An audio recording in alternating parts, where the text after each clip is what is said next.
¿qué tal, exploradores? Espero que se encuentren muy bien. Y bueno, pues este es el segundo capítulo de esta especie de programa especial con motivo de que se va a estrenar la película Dune de Denis Villeneuve y obviamente no podemos dejar atrás la aportación de los cineastas que intentaron de una manera como de aventura del viejo oeste o de samuráis, intentaron dar su versión o su visión sobre la película basada en la novela de Frank Herbert, Dune. Entonces, pues, esto es una aventura bastante interesante.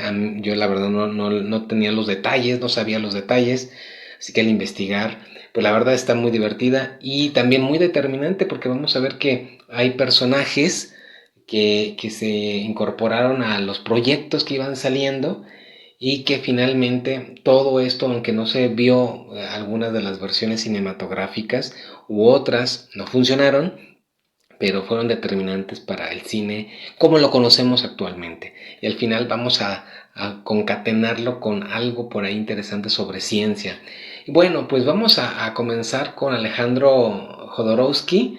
Sí lo conocen, ¿verdad? Bueno, yo espero que sí, porque es un artista chileno que aquí en México vino a hacer algunas películas, ha hecho cómics, novelas gráficas, en fin, hizo varias cosas. En los años 70, en 1970, se avienta una película aquí en México rara que se llama El Topo.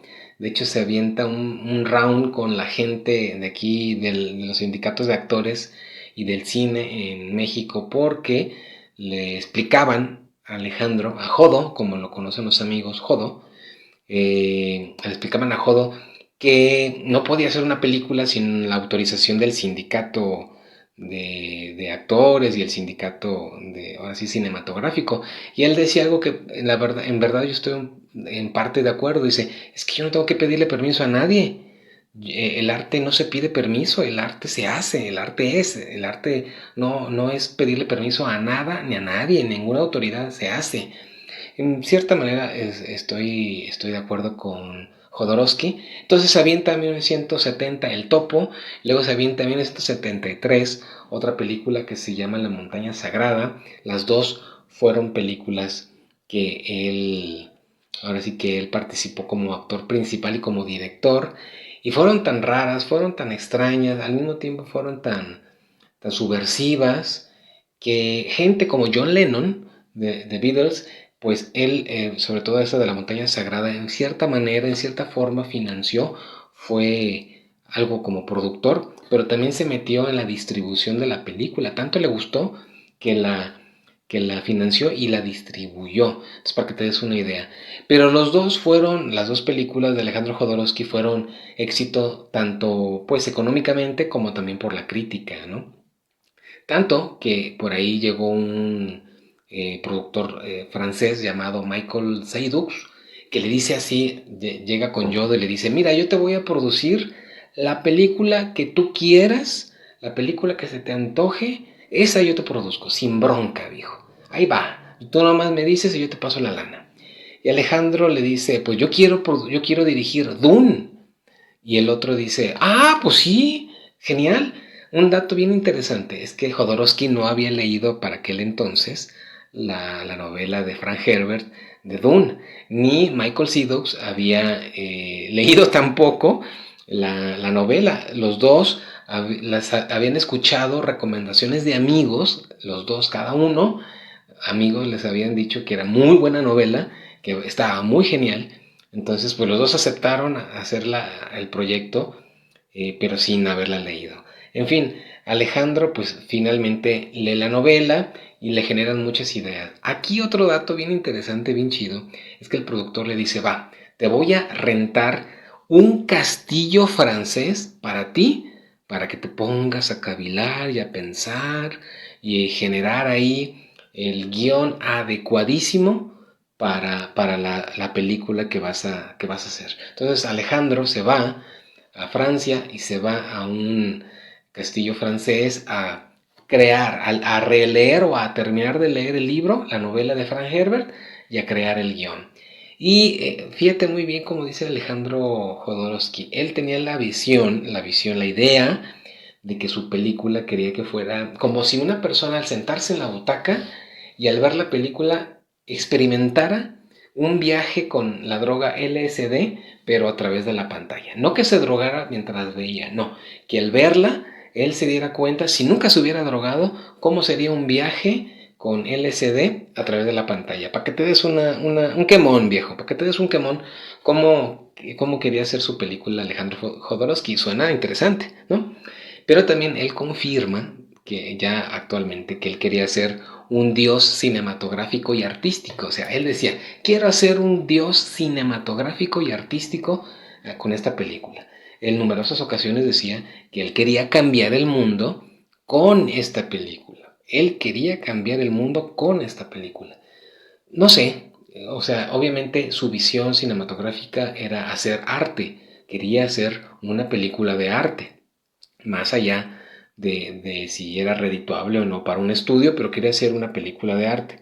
Y en cierta manera, si bien no soy fan de Alejandro, la verdad es que pues tiene razón en parte, ¿no? El arte, no sé si el arte sirva para cambiar el mundo, pero sí me queda claro que el arte ha cambiado el mundo. O sea, no sé si el objetivo del arte es cambiar el mundo, pero me queda claro que lo ha hecho, ¿no? Muchas obras artísticas y muchos artistas en sí mismo han cambiado el mundo que como tal lo conocemos. Entonces, puede ser que en esa aseveración de Alejandro Jodorowsky tuviera en cierta manera razón. Ya regresa, va a los Estados Unidos, regresa pues a América y buscando quién iba a ser los ayudantes, la gente que iba a trabajar con él para ser su dios cinematográfico y artístico, pues empieza a conocer a varios que valdrían la pena. Por ejemplo, hay un tal Dan O'Bannon, ese era el diseñador de producción de varias películas, de uno de ellos que tú a lo mejor has escuchado, que es de John Carpenter. John Carpenter, perdón, se ha caracterizado o se ha especializado en cine también de terror y películas como de tipo serie B. Entonces él conoce a Jodorowsky, conoce a O'Bannon y dice, con este viejo, con este es el tipo que necesito para que me ayude a crear este universo. Y no solamente con él, también conoció a un tipo llamado Christopher Foss, perdón, Christopher Foss. Y Foss era, entre varias cosas que hacía, él era encargado de diseñar, dibujar las portadas de libros de ciencia ficción. Entonces estamos hablando de ya por lo menos dos de ellos bastante interesantes. Luego aparece el tercero, que es una patada o un batazo en la cabeza, que es Moebius. Moebius, un artista francés, dibujante, pintor, ilustrador, bien interesante, bien chingón. Te recomiendo que terminar de ver este capítulo te lances a buscar en Google quién es Moebius. Si no sabes quién es Moebius, si has estado en una cueva los últimos años y no sabes quién es Moebius, no te creas. La verdad es que puede ser que no conozcas quién es Moebius. Date, porque la verdad es que tiene unos diseños bastante interesantes. Entonces, estamos hablando que Foss, O'Bannon y Moebius iban a ser el equipo de Alejandro Jodorowsky. Moebius, nada más ni nada menos, se aventó 3000 dibujos, 3000 diseños del storyboard de la película. Si no sabes qué es el storyboard, voy a tratarte de explicar de una manera así muy sencilla. Son unos pequeños dibujos que son, por ejemplo, las escenas que se van a grabar, ¿no? Por ejemplo, si vas a tener una pistola enfrente de la cámara o de lado, bueno, se dibuja para que el director haga adecuaciones y sobre de eso se vaya a hacer la filmación tal cual. Ese es el storyboard de una manera muy pedorra, te lo expliqué. Seguramente hay gente que es mucho más inteligente que yo que te explique mejor qué es un storyboard, pero se aventó Moebius 3000 diseños para el storyboard. 3000 diseños, o sea, no dos o tres, 3000. Va. Y Alejandro Jodorowsky no les dijo equipo de producción a ellos, a O'Bannon, a Foss y a Moebius, no le dice, es mi equipo de producción. No, él los llama guerreros espirituales. Para que te des una idea, realmente en muchos lugares que he estado viendo entrevistas y al mismo Alejandro Jodorowsky que ya a esta edad lo siguen entrevistando y demás. Realmente todo el equipo, y Alejandro y todos los demás, realmente creían que con esta película iban a cambiar el mundo. Cosa bastante interesante. La verdad es que suena bastante bien, ¿no? Pero hasta ahí es una parte padre de la historia. Hasta ahí está, digamos, divertida, pero nada más. El punto es que cuando Alejandro empieza a reclutar a los actores y a la gente ya para que saliera a cuadro, es en donde de repente dices, oye, esto ya cae en la locura, pero una locura pues interesante. Para empezar, él recluta nada más ni nada menos a Mick Jagger, sí, el de los Rolling Stones, para que él fuera un personaje que se llama Feud Rauta, un personaje, perdón, de los Harkonnen, de la casa de los Harkonnen. Entonces Mick Jagger dijo, va, sin bronca, va. También recluta Jodo a Orson Welles, güey. O sea, Orson Welles, actor y director, que hizo El Ciudadano Kane, que es considerada por muchos, por lo menos en Occidente, como la mejor película que se ha filmado. Yo la verdad no la he visto. Ahí sí tengo que decirlo, que debo de verla porque es algo que he tenido mucho tiempo la necesidad de verla y no la he encontrado, no me he dado el tiempo. Pero es la mejor película que se ha hecho, por lo menos para los norteamericanos, de Orson Welles, El Ciudadano Kane. Y también recuerda que Orson Welles fue el que se aventó un programa de radio en la cual estaban haciendo, digamos, un texto libre del cuento o de la historia de H.G. Wells de la Guerra de los Mundos y generó pánico porque se estaban hablando en el programa de radio como si estuviera ocurriendo en la realidad, ¿no? Jamás dijeron que se trataba de una cuestión ficcionada, sino que se trataba de una noticia en el momento. Entonces generó pánico, hubo llamadas a la policía, gente que entró en crisis nerviosa porque habían llegado los alienígenas a la Tierra. Entonces Orson Welles, ahí ya a mí en lo personal me ganó el cabrón, neta, la verdad me ganó desde que yo era morrillo y supe que había hecho Orson Welles, la neta. Entonces Orson Welles iba a ser un personaje, iba a ser el duque Harkonnen, entonces iba a ser también un villano, por así decirlo, bueno, no por así decirlo, en realidad iba a ser un villano de la historia. Hasta ahí todavía suena loco, pero pasable, ¿no? Ahí sí te va, que a quién reclutaron. O sea, reclutaron o reclutó Alejandro Jodorowsky nada más y nada menos que a Salvador Dalí. Salvador Dalí, este pintor, que muy excéntrico, que él Jodo lo quería como el emperador de la historia, el emperador de la novela de Dune. Y Dalí dijo, va, nada más que te voy a cobrar a ti, bueno, no a ti, sino a los productores, te voy a cobrar $100,000 por hora. Quiero ser el actor mejor pagado de la historia de Hollywood, por lo menos en ese entonces. $100,000 la hora, Salvador Dalí le dijo, ¿cómo ves, mijo? Y pues Alejandro Jodorowsky pues lo negoció y pues al parecer dijeron que sí. Entonces, pero un dato también bien interesante.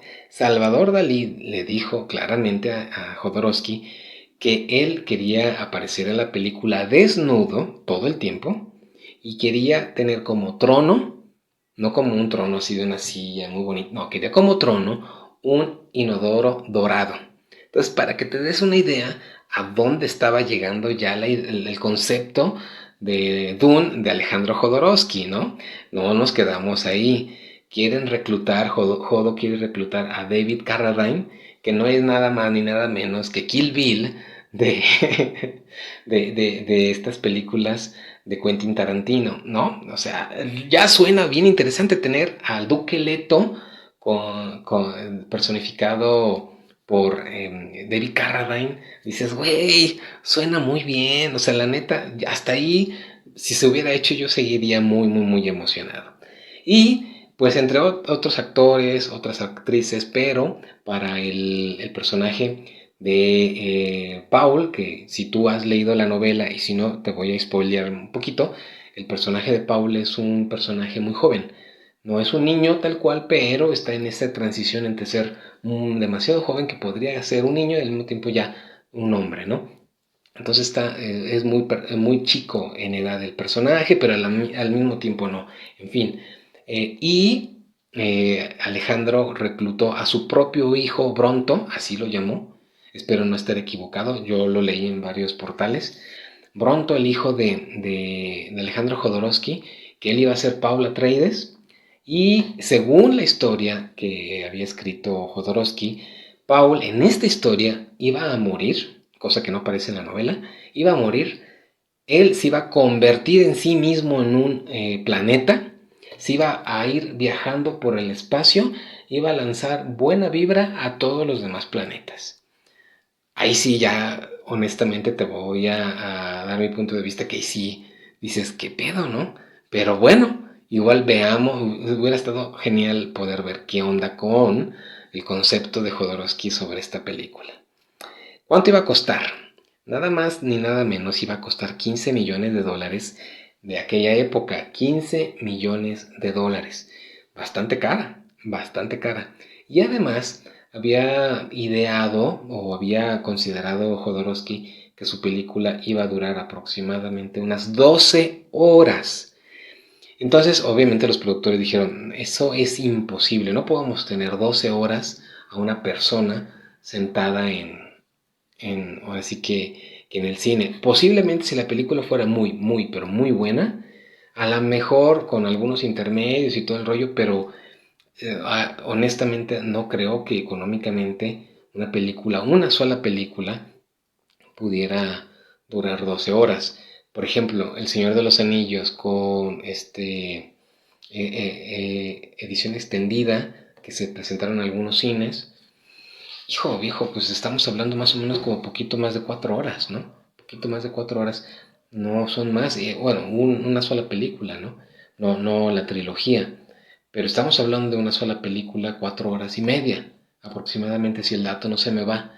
Y aquí no, aquí Alejandro quería que una sola película durara, en ese viaje del LSD, con esa chaquetota mental, durara 12 horas. Entonces, pues bueno, fue una película tan grande, tan gigantesca, que se cayó por lo mismo, de tan grande, de tan gigantesca. Así que pues los productores dijeron, viejo, no se puede, es imposible. Y Alejandro Jodorowsky, pues bueno, ahora sí que se quedó chiflándole las barbas de oro, ¿no? Se dedicó a otros proyectos. Pero ahí te va. Eh, Ahí Alejandro se junta con Moebius y crean gran parte de las ideas que tenían para la película. Gran parte de esas ideas la trasladan en un cómic, en una novela gráfica que se llama El Incal. Si no me equivoco es de 1980 a 1988, si el dato no me falla, que es lo que estuvo apareciendo este cómic, y es considerado hoy por día el cómic europeo más vendido y más famoso de la historia, o por lo menos el más vendido. No sé si el más famoso, pero sí el más vendido. Entonces, en pocas palabras, Alejandro y Moebius no estaban tan equivocados, realmente no estaban tan equivocados, porque si un cómic se consideró, ya es considerado pues, en su momento se consideró y actualmente se considera uno de las novelas gráficas o cómics más chingones y más vendidos de Europa, pues te habla que las ideas no estaban tan mal, ¿no? Por lo menos, pero no se concretó la película. Algo muy importante es que Salvador Dalí, cuando es reclutado para personificar al emperador en esta película de Alejandro Jodorowsky, él ya conocía a H.R. Giger. Este es el diseñador, un diseñador bastante extraño, que a lo mejor si tú no ubicas el nombre, pues fue el que diseñó el xenomorfo de Alien, el octavo pasajero de Ridley Scott. Entonces también él estuvo ahí dentro de los guerreros espirituales. ¿Por qué hago mención esto? Porque tanto Giger como O'Bannon y también como Foss, los tres participaron con Ridley Scott, tal cual, en la creación de la película, en el ambiente de la película de Alien, el octavo pasajero. Entonces, y ganaron Oscar, o sea, fueron reconocidos. Entonces, prácticamente también ahí hay algo, ¿no? La participación de estos tres cabrones, pues también iba a ser bastante interesante, tanto que cuando se trasladó sus ideas también para Alien, el octavo pasajero, ganaron y reconocimiento mundial y les fue muy bien. Entonces, yo creo ahí, repito, Alejandro Jodorowsky, aunque hay ideas por ahí un poco absurdas y locas y medio sacadas de onda, pues resulta que no estaba tal vez no tan equivocado. El dato final de este universo fallido de Alejandro Jodorowsky es acerca de que él se acercó a charlar con la banda Pink Floyd y Pink Floyd, concretaron, hablaron de la posibilidad de que ellos hicieran el soundtrack o la película, la música de la película. Y ellos aceptaron, cabrón. O sea, ellos dijeron, va, nos la aventamos. Ellos aceptaron hacer un álbum conceptual para la película de Jodorowsky. Imagínate. O sea, no sonaba nada mal. En verdad no sonaba absolutamente nada mal. Se sonaba bastante interesante. Bien, pero un dato bien importante que yo quiero también mencionar es que la película que se va a estrenar en esta semana de Denis Villeneuve, si tú te vas ahorita a checar, te voy a poner en los links te voy a poner links en la descripción del video, te va a llevar uno a lo que es el tráiler de la película que se va a estrenar esta semana de Denis Villeneuve y ahí vas a escuchar una canción que las voces cantan, se recita la letra de una canción de Pink Floyd, que es la canción Eclipse, del disco Dark Side of the Moon de 1973.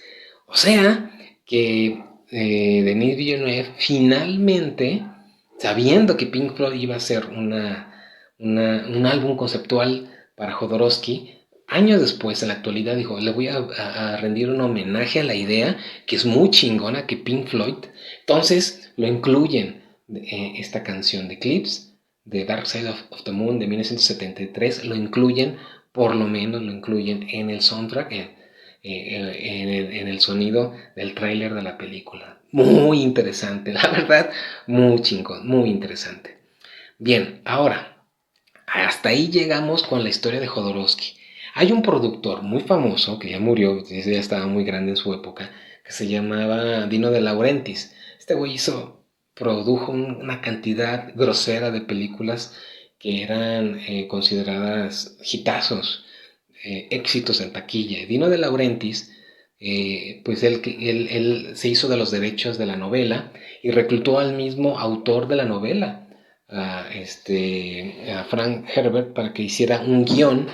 Y Frank Herbert hizo un guión y la verdad, al empezar a trabajar en el guión, dijo, ¿sabes qué? No puedo hacer un guión para una sola película, es demasiado material. Mi propio material no cabe en una película, lo siento mucho, y pues no pudo crear un solo guión. Ahí, en este caso, decía el mismo Frank Herbert que era mínimo para dos películas, la sola novela de Dune. Finalmente, cae el proyecto en manos del maestro Ridley Scott. Y Ridley Scott empezó a trabajar un poquito con la idea, viniendo pues de Alien, viniendo con el proyecto de Alien, y empezó a trabajar un poquito con la idea de crear su versión de Dunas, y él mismo también, Ridley Scott dijo, no puedo hacer una sola película, necesito por lo menos dos, y Dino De Laurentiis y los demás productores dijeron, no, necesitamos una. Entonces, en ese momento, lamentablemente, para Ridley Scott pasa una desgracia familiar, muere uno de sus hermanos, si no me equivoco, creo que se llamaba Frank, y entonces, pues él definitivamente dice, no puedo dedicarle tanto tiempo a una película que me va a llevar cerca de 2 años y medio en estar dentro de todo este universo, creando este universo, no puedo, porque hay un duelo familiar y personal muy fuerte, así que él, Ridley Scott, dice, no hace pues Dunas. Tiempo después, él se involucra en el proyecto, unos añitos después, en el proyecto llamado Blade Runner. ¿Ves? ¡Chingón! Yo la verdad en ese sentido me quedo con un sabor agridulce, porque a mí me hubiera gustado mucho más ver la versión de Ridley Scott, de Dune, que la de Alejandro Jodorowsky, aunque la de Jodo, la verdad sí sonaba interesante, pero Ridley Scott en ese momento estaba haciendo un cine muy chingón. Entonces me quedó esa sensación de diablos, o sea, sí me hubiera gustado haber visto la versión Dune de Ridley Scott. Pero se aventó pues la película de Blade Runner, que es para mí, personalmente, mi película favorita de todos los tiempos. Entonces yo le agradezco al universo también, la neta, que no haya hecho Dune, porque si no tal vez no hubiera hecho Ridley Scott no hubiera hecho Blade Runner y no tendríamos esta película. Y cosas del destino muy cabrón, es que se hizo pues Blade Runner y en el 2017 Denis Villeneuve hace Blade Runner 2049, que es la segunda parte chingoncísima, de las pocas veces que una secuela es pero tan buena, incluso por momentos se podría decir que hasta superiores en momentos, no me malinterpretes, amo la primera película de Ridley Scott, pero si no hubiera sido por eso, entonces no hubiera existido una segunda parte de Denis Villeneuve y seguramente no le hubieran confiado el poder haber hecho él ahora la película de Dune en honor pues a Frank Herbert. Entonces, como todo esto se está concatenando de una manera bien extraña, bien cabrona, pero muy interesante. Entonces Ridley Scott dice, no, no puedo participar. Y entonces, por ahí había un director llamado David Lynch, que había hecho algunas películas interesantes, y que el mismo George Lucas le pide o lo invitó a que él fuera el director de El regreso del Jedi, la tercera película, tercera parte de la trilogía original de Star Wars. Y fíjate lo que son las cosas. David Lynch dijo no, no, aunque le llamaba la atención, él no quería ser parte del proyecto del Regreso del Jedi y se involucró con Dino De Laurentiis para poder hacer entonces ya la versión definitiva de Dune de Frank Herbert, con la idea de que iba a tener la libertad creativa que él necesitaba, porque desde un principio todo el mundo apunta que David Lynch verdaderamente quería hacer una película en honor, con todas las ideas, como homenaje verdadero a la visión de Frank Herbert en la novela. Entonces, pues no pasó así, realmente no pasó así. Desde un principio hubo muchos problemas. Dino De Laurentiis y los demás productores querían hacer de Dune una película tipo Star Wars, que fuera palomera, que generara millones. Y David Lynch en realidad quería hacer una película artística, sí, bueno, que generara dinero, por supuesto, pero con más libertad creativa. Entonces, desde un principio fueron fregadazos, chingadazos, pleitos, broncas, no se entendían. La hija de Dino De Laurentiis, que también era la productora, ella decía que en los primeros mes y medio, en el primer mes y medio de producción de las grabaciones, el 15% de las personas involucradas en el cine, en la película, pues filmando, ya estaban en el hospital porque era muy accidentado, había muchos problemas. Muchos actores hablan de que David Lynch era muy perfeccionista, lo cual se le agradece porque se nota en la filmación de Dune de 1984, que era muy perfeccionista, todavía está perfectamente en detalle, no podía haber manchas, no podía faltar pintura en una zona, era muy perfeccionista y pues finalmente con la película pasar de broncas, de pleitos, de sombrerazos, él hace un poco más de 4 horas, su metraje final son más de 4 horas, y los productores le dicen, no papá, 4 horas no puede ser la película, así que empezaron a editar, hicieron ediciones y ediciones y ediciones, y lo que era una película de 4 horas quedó en 2 horas y cachito.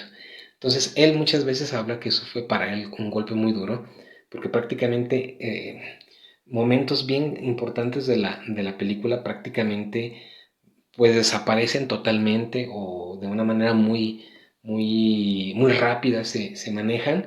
Entonces, y además no solamente David Lynch dice que estaba realmente muy molesto porque no solamente hubo una versión, sino que le manosearon tanto la película que crearon varias versiones con un poco más cortas, unas películas para televisión, o sea, versión para televisión, versión para otros cines europeos, para el comercio europeo, versiones para Estados Unidos. Y ahí sí les dijo, ¿saben qué? Si van a hacer eso, por favor no pongan mi nombre como director, y le pusieron el nombre de otra persona, un seudónimo. Entonces a ese punto había bronca, y además cuando se estrena la película de David Lynch, que costó 40 millones de dólares de la época, solamente recaudó 31 millones. Eso quiere decir que perdieron un chingo de dinero, los fans no estuvieron de acuerdo, no les gustó, las críticas fueron horribles, horribles. A nadie le gustó, ni a la crítica, ni a los mismos productores, ni al mismo director, ni a los actores. En fin, fue una desgracia completa. Entonces, pues también se hundió la idea, el concepto de Dunas, ahora de la mano de David Lynch. Si bien sí salió a la luz, y yo honestamente te voy a decir que cuando yo la vi, la película, la he visto varias veces, no me molesta, me gusta, no es mi película favorita, no te voy a decir que es lo mejor que se ha hecho, es lo que había, viejo, o sea, la neta es lo que había, no había más. Entonces, el pensar que pudo haber sido también muy grande, que le cortaron, le manosearon mucho la visión de David Lynch, pues también es lamentable. Pero bueno, pues al final el mismo David Lynch dice que Dino De Laurentiis, el productor que más le cagó el palo, al final se comportó como un caballero, y el mismo De Laurentiis le dijo, ¿sabes qué? Te voy a producir la siguiente película que tú quieras y te voy a dar toda la libertad creativa que tú quieras. Y entonces le produjo una película llamada El Terciopelo, que al parecer tuvieron críticas excelentes, y además sigue siendo un clásico cinematográfico. Entonces, también ahí te voy, David Lynch tenía razón. Si lo hubieran dejado trabajar con libertad creativa, pudo haber hecho una chingonería de película, y no la porquería que salió en el 84, que como te digo, no me molesta, la veo y me gusta, pero es lo que había. Entonces, pues por eso me gusta, ¿no? Porque no había más. Entonces David Lynch también estaba, pues su visión también fue cortada, violentada completamente. Pues se quedó en el tintero ahí durante unos años, no hubo otros intentos de querer hacer películas de Dune, pero no se encontraba la fórmula, el director adecuado.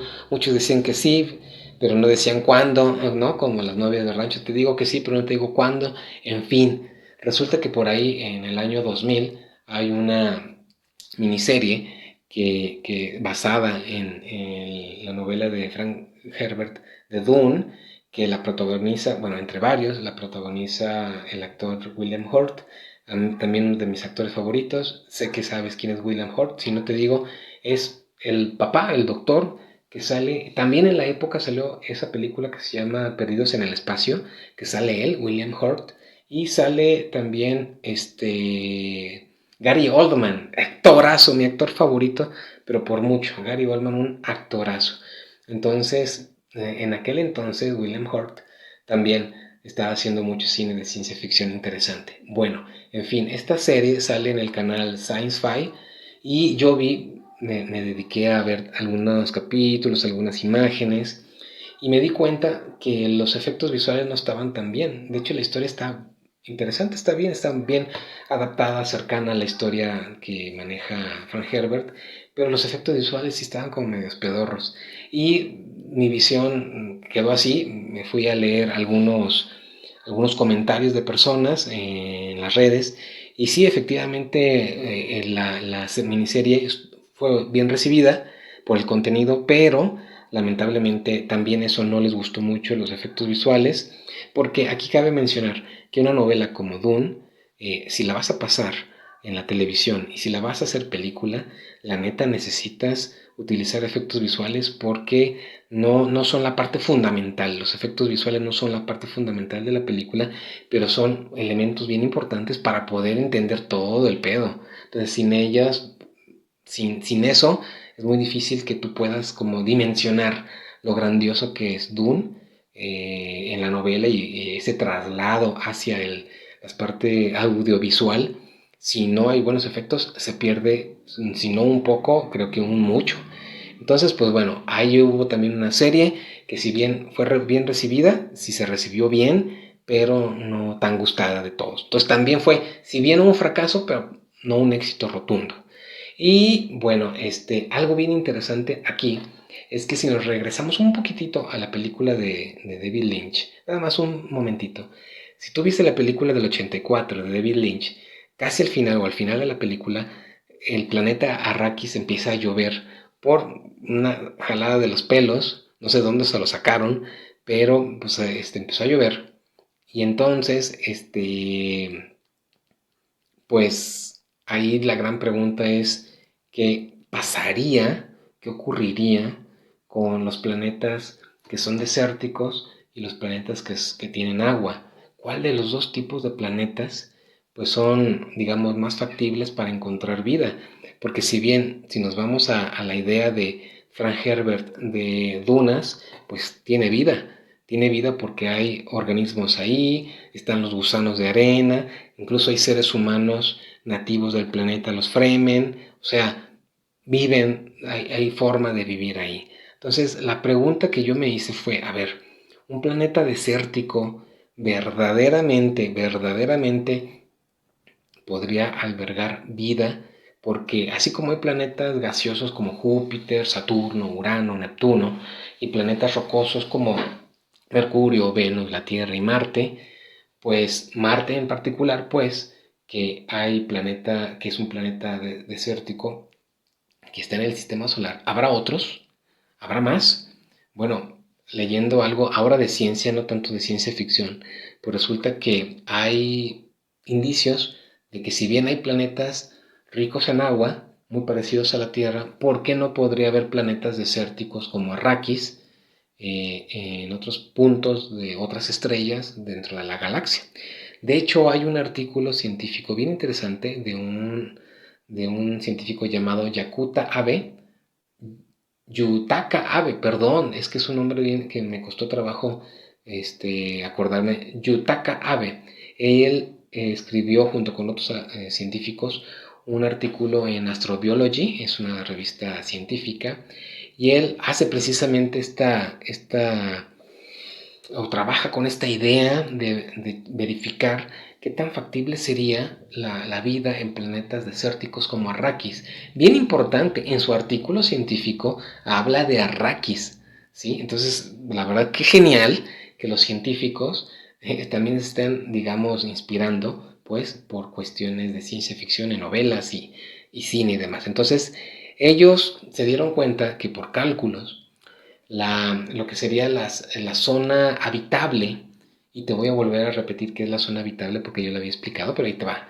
La zona habitable es la zona en donde se encuentra un planeta que no se encuentra ni muy cerca de su estrella, de tal manera que la temperatura sea tan alta que sea imposible que exista vida, ni tampoco este planeta no se encuentra tan atrás, de manera que la temperatura es tan gélida que se congele el planeta y obviamente también implique el que no existe la vida. Entonces debe estar en una zona adecuada, una zona que muchos científicos la llaman zona de recitos de oro, ni tan fría ni tan caliente.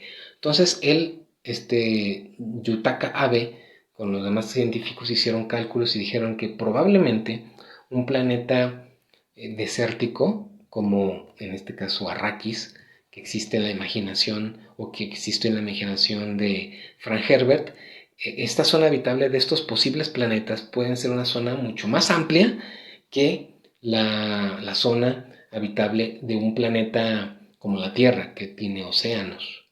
Y de hecho te estoy poniendo en este momento una imagen, si te fijas aquí hay como una imagen con colores. Aquí lo que tú ves como azul claro es la zona habitable de planetas que tienen océanos, que tienen agua como la Tierra, y lo que está marcado como azul claro, el azul oscuro son los océanos, los planetas oceánicos, y el azul claro son los planetas desérticos.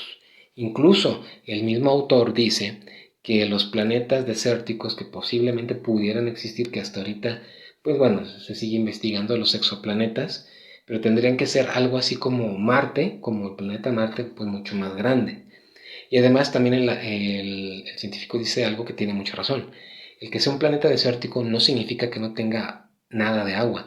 Debe de tener agua. De hecho, el planeta Marte, es muy probable que tenga algún depósito de agua. Mucho se ha especulado que tanto en el Polo Norte como en el Polo Sur, donde se encuentran casquetes de hielo, pero de dióxido de carbono, mucho se ha dicho que posiblemente abajo de ese casquete de hielo o de CO2, posiblemente podamos encontrar agua congelada, líquido, agua H2O congelado. Interesante. Muchos otros científicos con mediciones actuales dicen que posiblemente abajo de la superficie de Marte posiblemente pudiéramos encontrar agua como una especie de manto freático como lo encontraríamos aquí en la Tierra. Hay mucho más por investigar, no estoy diciendo que ya se descubrió mantos freáticos en Marte, simplemente se especula mucho, hay especulaciones científicas por datos que se tienen, hay mucho más por investigar.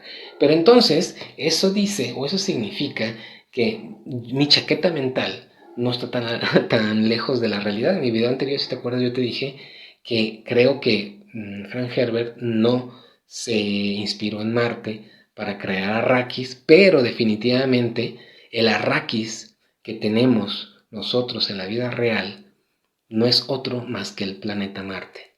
Este planeta que definitivamente tenemos que explorar, sí o sí, en algún punto tenemos que explorar, tenemos que hacer una colonia allá y tenemos que colonizarlo porque es la entrada es la puerta de entrada o la ventana de entrada, como sea, el punto es que sea un punto de entrada para otros planetas del sistema solar y obviamente para convertirnos en una especie interplanetaria, sí o sí, definitivamente. Entonces, Marte, para mí, y por lo menos para mí, no sé si para ustedes, pero por lo menos para mí, Marte es el planeta Arrakis, el planeta Arrakis de la realidad, que tenemos aquí en el sistema solar. Entonces, pues bueno, espero que te haya gustado este video. Sé que son un montón de datos por ahí. Muchos de estos datos están regados en la red, pero fue muy divertido poderlos recuperar y poderles dar forma de manera que sea algo así como más entendible. Fue muy divertido del universo fallido de Dune y tal parece que eso que en su momento no tuvo éxito, las versiones cinematográficas y las series de Dune, pues al parecer que esta semana vamos a ser testigos de una película que le va a rendir homenaje como se debe a este novelón de ciencia ficción llamado Dune. Espero que te haya gustado. Pícale a los botones, comparte, dale like, déjame una mentada de madre. Si no hay otra cosa, déjame una mentada de madre en los comentarios. Espero que no lo hagas, más bien, qué te gustó, qué no te gustó, qué sugieres, dale ahí y pues seguimos explorando.